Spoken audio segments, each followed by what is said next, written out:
Kung lagi ka sa labas at laging ubos ang battery mo, ito ang tamang listahan para sa'yo. Kasi ngayong 2025, meron ng mga budget phones mula 5K hanggang 8K na may monster battery na 7,000 mAh. At hindi lang yan, swak pa sila para sa gaming, watching at daily use. Kaya oras na naman para sa sulit na smartphone at ito ang ating top 2 na monster battery phones mula 5K hanggang 8K ngayong 2025.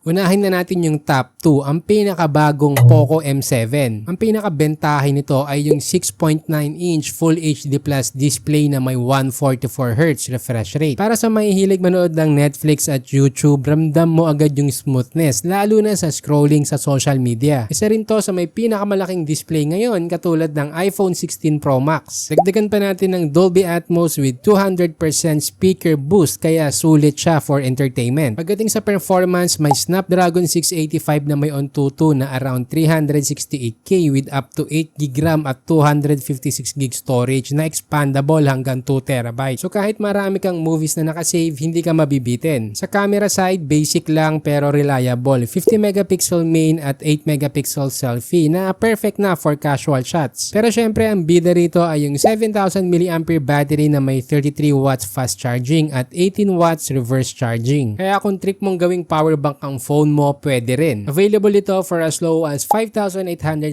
pesos for the 6GB at 128GB. Kaya sa ngayon, isa siya sa pinakamura na may ganito kalaking battery. Ngayon, para naman sa number 1 spot natin, ang Tecno Pova 7. Ito ang solid choice kung gusto mo ng balance na performance at camera sa presyong hindi lalagpas ng 8K. Meron itong 6.78-inch Full HD Plus display with 120Hz refresh rate na perfect na sa gaming at YouTube. Ang processor ay Helio G100 Ultimate na may Antutu score na 442K kaya mas malakas kumpara sa Poco M7 pagdating sa gaming. Sa camera, standout talaga kasi 108MP main with 2K video recording. Ibig sabihin kung mahilig ka sa TikTok content or vlogging, mas klaro at mas detalyado ang mga kuha mo rito. Pagdating sa battery, still 7,000 mAh pero mas mabilis ang 45 watts fast charging with bypass charging kaya mas panalo sa mga heavy users. At dagdag puntos pa, meron siyang IP64 dust and splash resistance para sa mga rider. Price starts at 6,999 pesos for 8GB at 128GB storage. Kung gusto mo naman ng iba pang sulit na phones na may over 6,000 mAh battery, ito ang mga pwede mong i-check out. Andiyan ang Huawei Nova 73, meron tong 6,620 mAh. Pasok din ang Vivo Y29